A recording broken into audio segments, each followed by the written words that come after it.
It's the name of a famous method. In this method, you set goals for yourself on a daily or weekly. You start to put cross to the days on which you have reached your goal. You make a chain with these crosses and you don't give up. You don't break that chain. But we have a problem.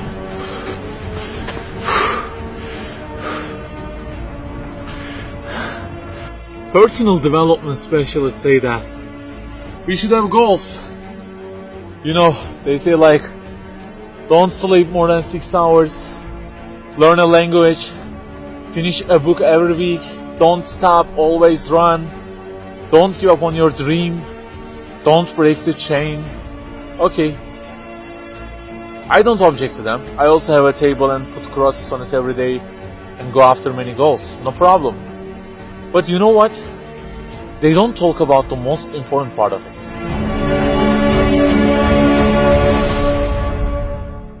Let me give you a simple mathematical example. Try to imagine that you are adding numbers, and imagine that the numbers you have added up to this year is, for example, 35 in total, and you start from this year. For example, you will add 4 in this year, and then add 8 in next year, and it goes on. And there is an unknown time which counts down, and when it ends, you can't add any other number. Okay, you start the addition. Plus 4, plus 8, plus 7, plus 3. You add ambitiously, you keep adding and adding. Plus 6, plus 5, and okay, they say time is over. Then you realize that you have added the numbers into a giant parenthesis, and there is a zero multiplication at the end of it. It wipes out all the numbers you have added all those years, and the result becomes 0. Of course, you are disappointed. All your efforts have been wiped out by the 0. A regret arises inside of you. You say, I wish I had seen the whole picture at the beginning and realized that 0 and changed it with 1 before I started the addition. I think you got the point. Okay, guys, you may have goals for this year and afterwards. Learning a language, finishing a book every week, increasing your monthly income to $15,000, not sleeping more than 6 hours, etc. But for what? For what do we set goals exactly? Why don't we break the chain? If it is just for a more comfortable or a more respectable life, remember that all this will already be 0 with death. The death will wipe out all of them. The person who knows English will be equal with the one who doesn't know. The one who earns more will be equal with the one who earns less. The one who can reach his goals will be equal with the one who can't. So, if at the end of it, the death will 0 everything, so what is the meaning of adding more numbers with an ambition? It just increases the degree of the disappointment that you will feel. So the logical thing is seeing the whole picture at the beginning. In this life journey, which will end in an unknown time, my first job must be to prevent death from being 0.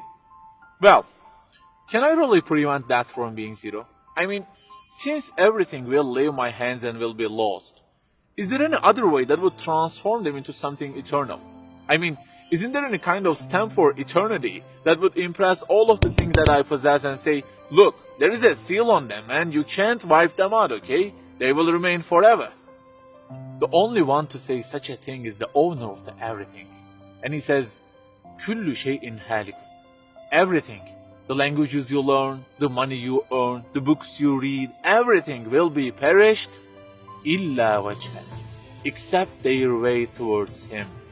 So the creator of our life says, if your intention is towards Allah, if the thing you do is for His acceptance, it won't disappear, it will be transformed into eternity in paradise. So learning a language, finishing a book every week, being rich, everything, if they are towards Him and for His sake, eternity stamp being pressed on them. For example, in this year, I will study English for 10 minutes daily. For what? Because serving Islam in the field of English is so important, and I want to gain acceptance of my Lord with it. That 0 has turned into 1. This year, I will finish a book every week. Why? Because this is the way of being a more sophisticated person and serving Islam better, and Allah who is eternal will be pleased with it.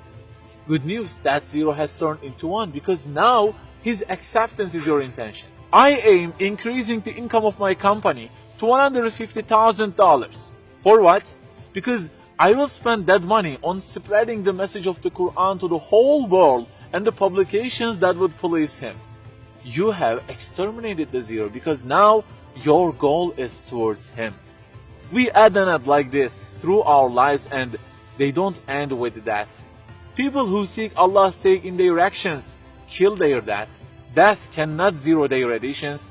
If the thing we do is for his acceptance, it is not mortal. You may say, I don't really love him that much, and maybe I don't really believe in him that much either.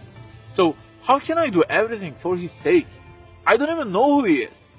My brother or sister, that's the problem. You don't even know who he is. And actually, it is our first job in this life, recognizing him. That's the first step. The more you recognize him, the more you love him. And the more you love him, the more you seek his sake in your actions. So learn about him. Who made you? What does he want? Why does he give you such a billion things in each day? Read, find out. Turning the zero into one is a lifelong process. Start at the point that you are missing and try to fix it. Like the specialists say, don't break the chain, but keep the chain to gain his acceptance. Run, but run to be eternal. An unknown time counts down, and before starting to add the numbers, the first thing you have to do is to remove that zero. Otherwise, everything you added will be wiped out.